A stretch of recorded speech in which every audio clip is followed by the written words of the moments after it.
Բարև ձեզ հարգելի հեռուստադիտողներ։ Մեր հայրենակցի ստեղծած ինքնաթիռները հիրավի համաշխարհային լեգենդի համբավ ունեն։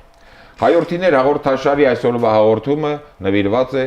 աշխարհահռչակ ավիակոնստրուկտոր Արտեմ Միկոյանին։ Մեր հաղորդման հյուրերն են Լոռվաձոր հայրենակցական միության նախագահ Սերգո Երիցյանը եւ Խաչատուր Աբովյանի անվան հայկական պետական մանկավարժական համալսարանի գրադարանի տնօրեն Տիգրան Պետրոսյանցը։ Բարի գալիս, հարգելի բարեկամներ, շնորհակալություն հրավեր ընդունելու համար։ Իսկ այժմ դիտենք փոքրիկ ակնարկ նվիրված Արտեմ Միկոյանի կյանքին եւ գործունեությանը եւ շարունակենք մեր հաղորդումը։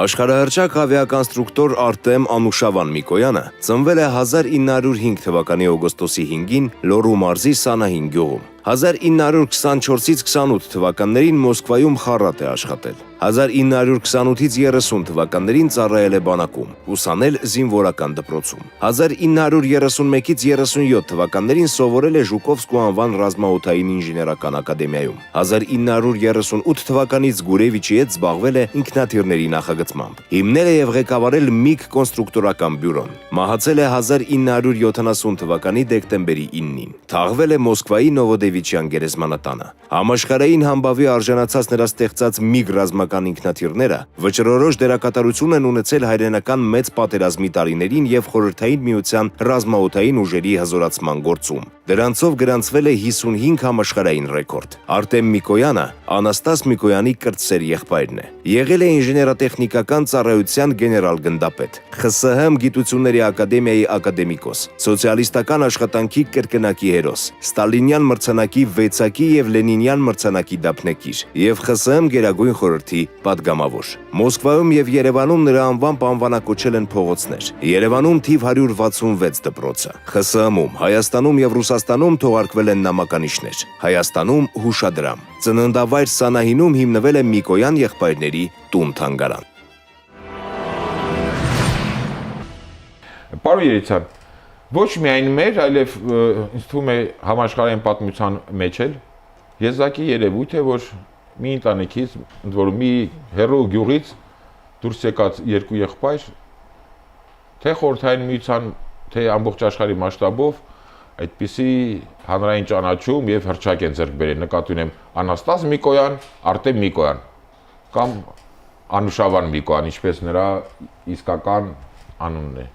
Ես կարծում եմ, որ Հովհաննեսի զավակները, երկու որդիները եւ նրանց քույրերը իսկապես բնատուր ունակություններ ունեցող մարդիկ էին եւ մեկը ընտրեց հեղափոխություն, քաղաքականություն ճանապարհը, իսկ երկրորդը, որին եւս եղբայրը տարավ նախ Թիֆլիս, այնուհետև նոր Նախիջևան եւ դրանից հետո Մոսկվա, բնականաբար նպաստեց, որ Արտեմ Անուշավան Միկոյանը դրսեւորի իր ունակությունները, բնատուր տաղանդը ընդհանրապես ավիա շինության ասպարեզում, իհարկե դրան նախորդեց նրա եւ ամենատարբեր մակարդակներում ուսումնառությունը, նրա մեծ ձգտումը, որի մասին վկայում են նրա կենսագիրները եւ պատմագիրները, եւ իհարկե այն միջավայրը, որտեղ նա ապրում էր, գործում էր եւ նա կարողացավ իսկապես ինքնահաստատվել որպես ավիացիայի թիվ 1 կոնստրուկտորը, մանավանդ այն ժամանակահատվածում, եւ որ դրա կարիքը շատ ուներ Խորհրդային Միությունը։ Եվ արդյունքում հայ անունը ամբողջ աշխարհով Խորհրդային Միությունը սկսած այն առաջին մոդել մանրակերտից եւ այն ինքնաթիռից եւ շարունակելով նա համահեղինակությամբ, այնուհետեւ արդեն առանձին նա ստեղծեց ՄԻԳերի, ՄԻԳ առաջինը, ՄԻԳ երրորդը եւ այս շարքը նա ստեղծեց։ Բայց շատ կարեւոր է, որ ուր էլ հասան Միկոյան եղբայրները, ինչ բարձունքների էլ հասան, եթե մի 10-15 տարի առաջ հայտնվեիր գյուղում, գյուղամեջում, Սանահինում, դու կլսեիր հետաքրքիր պատմություններ այս երկու անհատականությունների մասին։ Այսինքն ինչ համաշխարհային ճանաչման էլ հասան, երբեք իրենց ծննդավայրի, իրենց հայրենիքի հայության հետ կապը երբեք իրենց ծննդավայրը չմոռացան, պատմում են, որ երբեմն ժամանակ Հայաստանը անսպասելի Արտեմը կամ Անուշավանը գալիս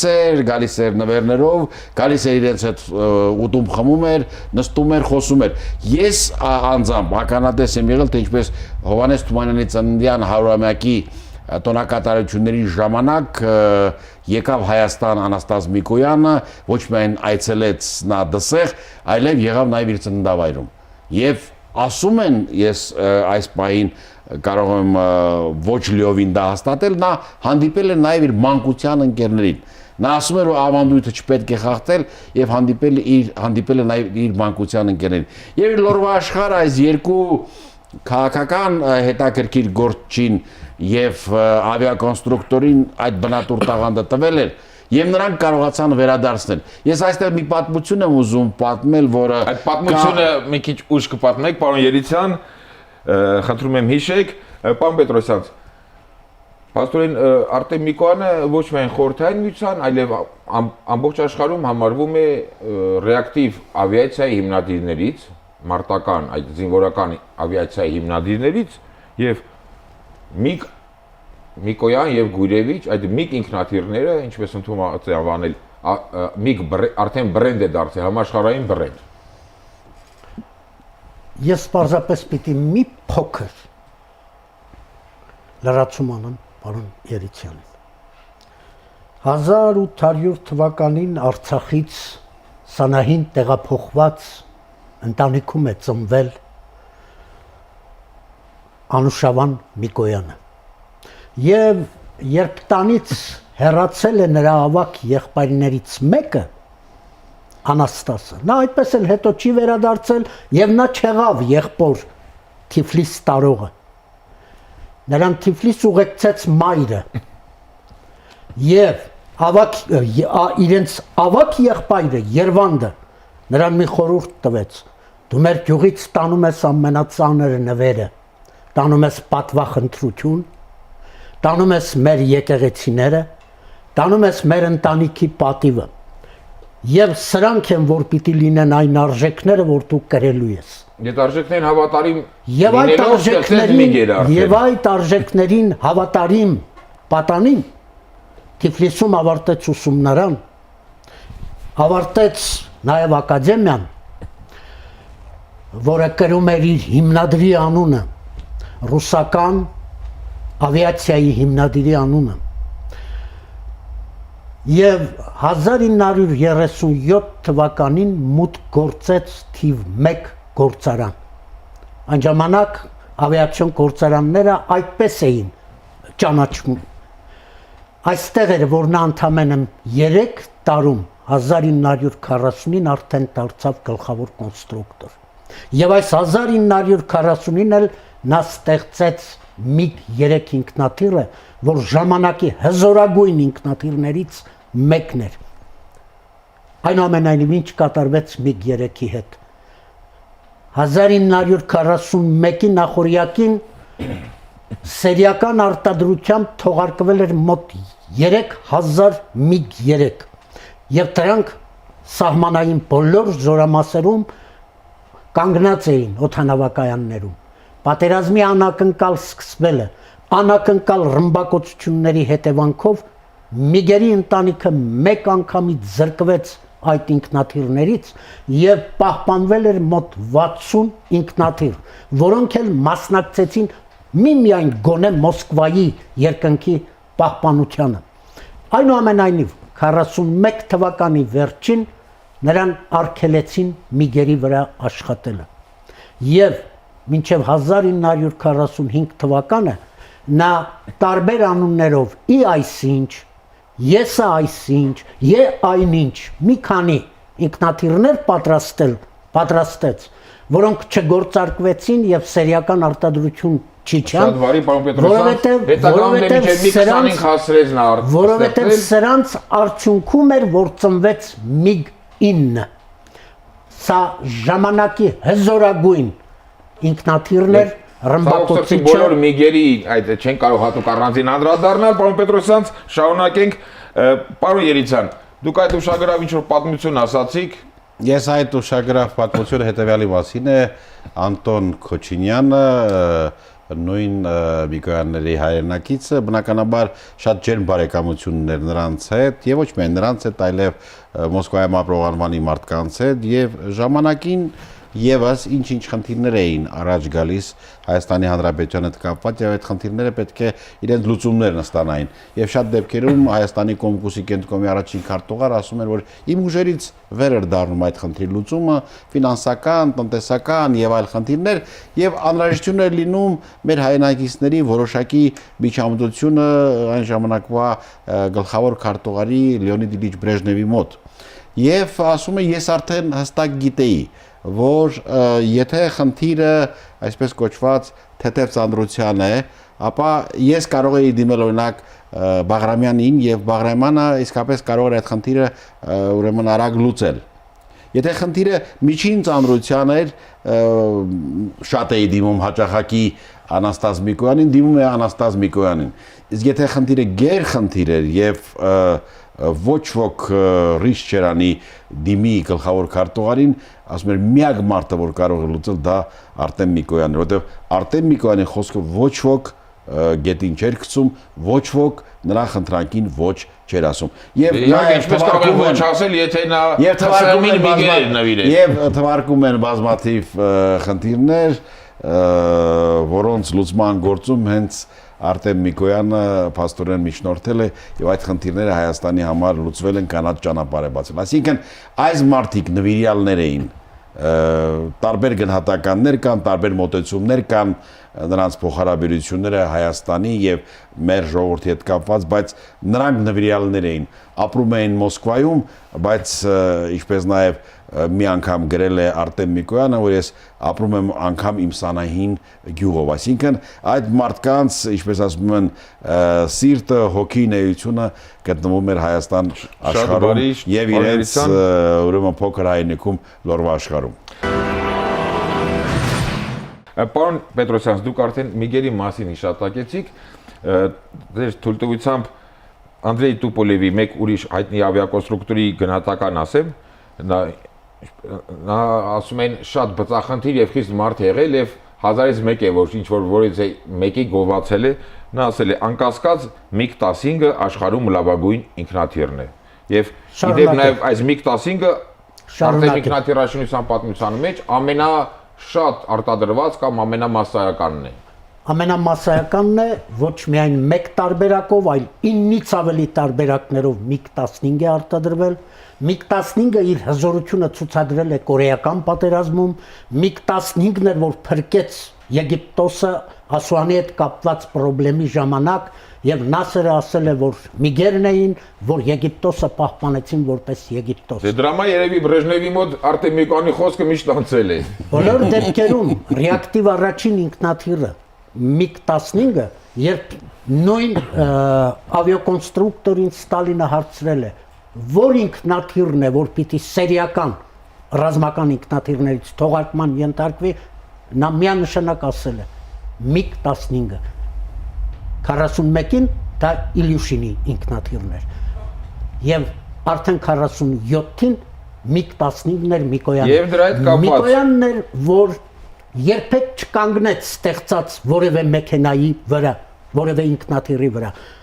Այդ փորձարկումից անմիջապես հետո նա գնում էր հաջորդ ինքնաթիռին։ Այդպես ստեղծվեցին MiG-19-ը, MiG-21-ը, MiG-25-ը։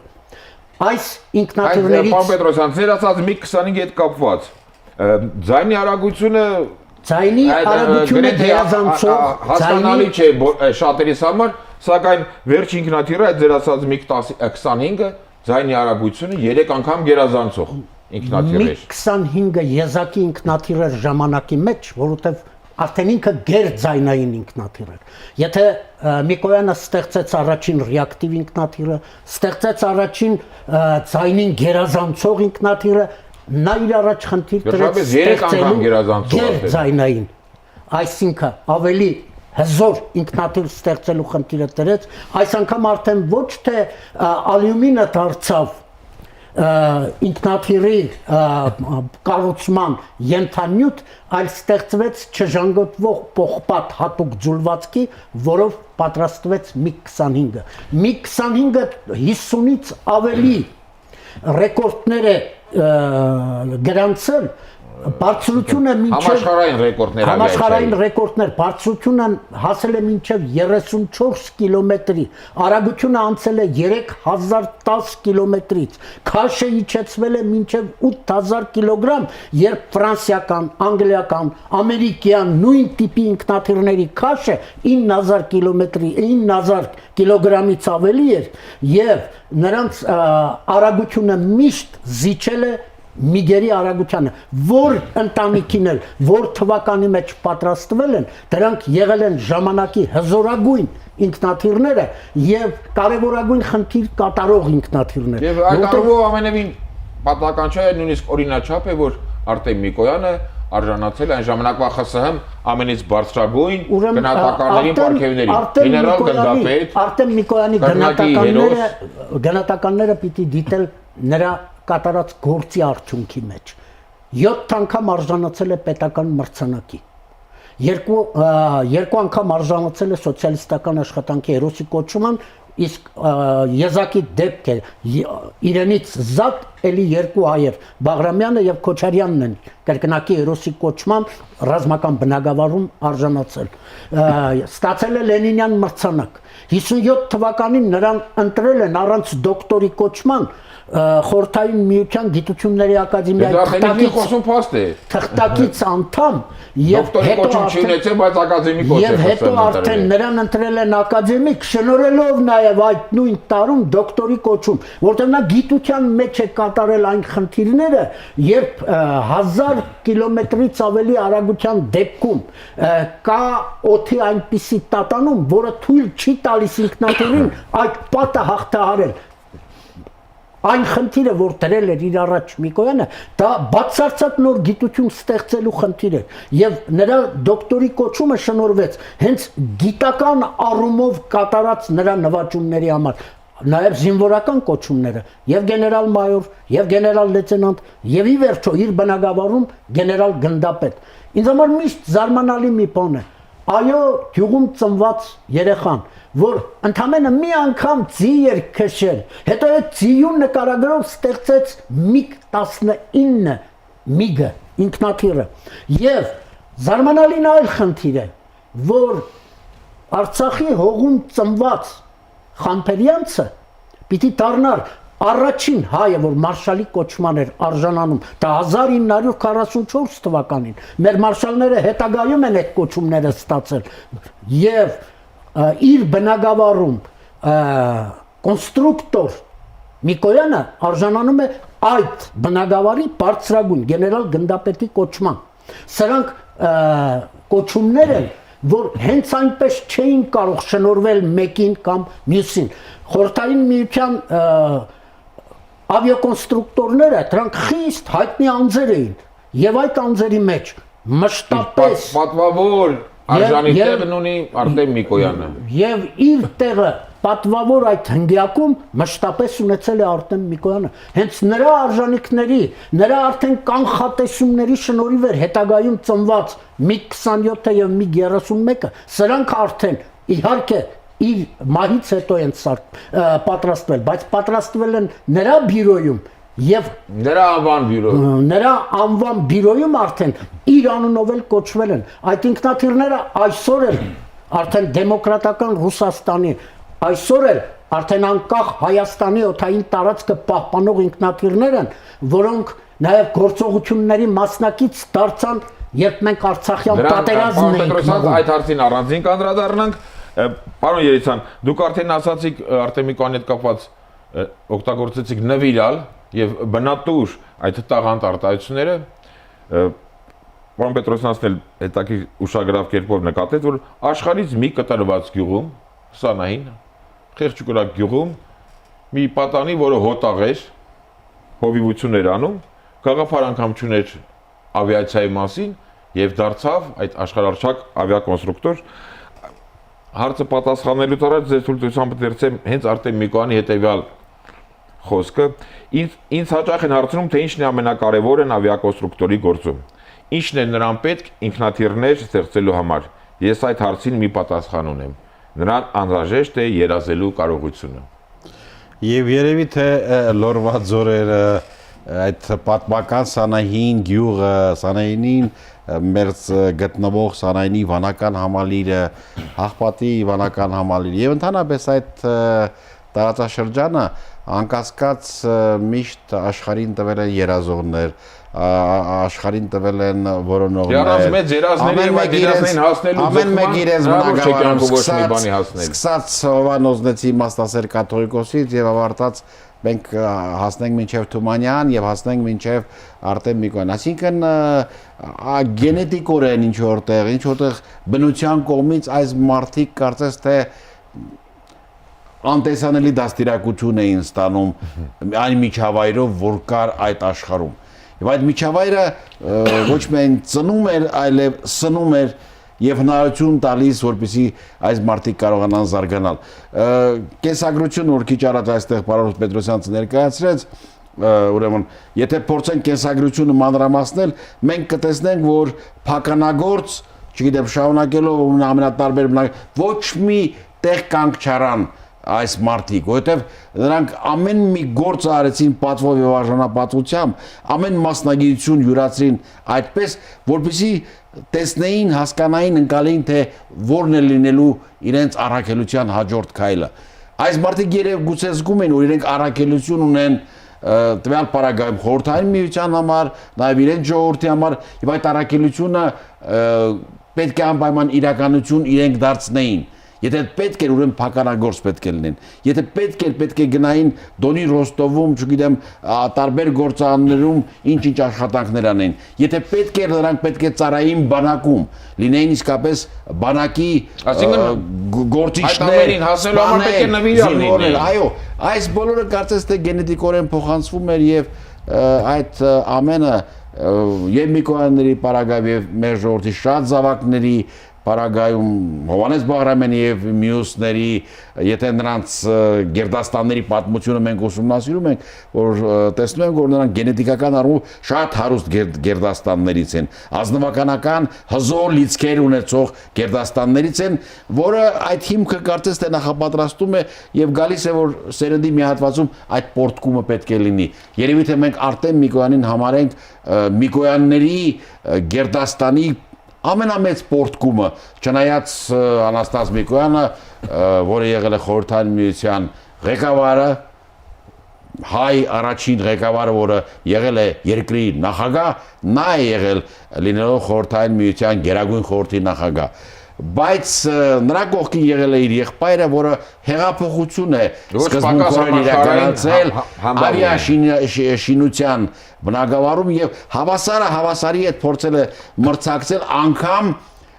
Ռոյս ֆիրմայից ձեռք բերել պակասող շարժիչները, որ ավելի հզոր դառնան այդ ինքնաթիռները։ Շատ բարի, շնորհակալություն։ Եվ թվում է թե Սանահինցին չպետք է կարողանար բիլիարդ խաղալ այն մակարդակով ինչ որ լոնդոնցին կամ մեծ բրիտանացին, բայց նա կարողացավ իր բիլիարդ խաղի իմացության շնորհիվ հաղթել եւ ձեռք բերել այն վստահությունը եւ իր 60 շարժիչ ստիպված էին վաճառել խորհրդային միությանը, երբ որ այնպիսի իրավիճակ էր ստեղծել, երբ որ խուսափում էին այլևս այդ շարժիչները տրամադրել։ Դրանք պետական գաղտնիք էին։ Այո։ Շատ բարի, պարոն Պետրոսյանց, օգտվելով այն հնարավորությունից, որ տոնական հաղթանակի օրն է, նաև իհարկե շնորհավորական ուղերձը հաղորդման վերջում խնդրում եմ ասեք եւ համոզված ենք, որ Արցախյան պատերազմում եւ մեր ներկա զինված ուժերի կազմում ավիացիան մեր նոր երիտասարդ ավիատորները Արտեմ Միկոյանի խամփերանցի ավանդների հավատարիմ շարունակողն են։ Մենք պատմական ժամանակում ենք ապրում, որտեղ այդ պատմական ժամանակում մեր աչքի առաջ ստեղծվեց Հայաստանի Հանրապետությունը։ Եվ Հայաստանի Հանրապետությունը խորհրդային միությունից բաժանված միակ երկիրն է, որ այդ ժամանակ պատերազմով ապացուցեց իր լինելու իրավունքը, իր գոյատևման իրավունքը։ Եվ դա համընկավ պատմական օրվա մայիսի 9-ին գրավվեց կամ ազատագրվեց մեր պատմական քաղաքներից մեկը Շուշին եւ այդ ազատագրումը պատերազմի ամբողջ ընթացքի վրա թողեց իր դրոշմը տալով քանի սերունդների երազը նույնպես իրականություն դարձրեց նաեւ այդ օրն է ստեղծվել Արցախի բանակը եւ մեր պապերն էլ իրենց հերթին մայիսի 9-ին այսօր է հաղթանակով հասել են Բերլին եւ Բերլինում ապարել հայկական քոչարի, հաղթական քոչարի։ Ես շնորհավորում եմ մեր ազգին մեծագույն այս հաղթանակների եռատոնի համար եւ կարծում եմ, որ այն ինչ արեց Նիկոյան Անուշավան Արտեմը, ինչ որ ստեղծեց մի երկրի համար, որն այն ժամանակ ընդհանուր երկիր էր, այսօր նաեւ մեր երկնքում ծառայում է մեր պետությանը։ Հայ ստեղծած ինքնաթիռները հայոց երկինքի անվտանգությունն է, այսօր պահում են հայոց երկինքը ու տա Աստված, որ մեր երկինքը, մեր ազգը մշտապես այս հաղթանակի բերկրանքը համարի այն միակ ուղենիշը, որ ինքը ունեցել է հազարամյակների ընթացքում եւ մշտապես պահի այս հայրենիքը։ Իհարկե, թող ամենակարևորը երազելու եւ երազանքների իրականացում լինի, այդ Միկոյանի ասած այդ երազելու կարողությունը թող բոլորիս հատուկ լինի եւ բնորոշ լինի եւ հաղթանակները մեր ժողովրդից, մեր երկրից անպակաս եւ մաղթենք բոլորիս տոնական տրամադրություն եւ նորանոր հաղթանակներ, ինչպես ռազմի, այնպես էլ կյանքի ամենից տարբեր ասպարեզներում։ Հարգելի բարեկամներ, թույլ տվեք եւս մեկ անգամ շնորհակալություն հայտնել հաղորդմանը մասնակցելու ձեր պատրաստակամության համար։ Այսօր ձեր օգնությամբ մեր հայրենակիցներին ներկայացրեցինք աշխարհարչակ միգ ինքնաթիռների ստեղծող Արտեմ Միկոյանին։ Հարգելի հեռուստադիտողներ, հայորդիներ հաղորդաշարի այսօրվա հաղորդումը նվիրված էր գեներալ գնդապետ հայտնի ավիակոնստրուկտոր Արտեմ Միկոյանին։ Առայժմ այսքանը, ճանաչենք հայորդիներին։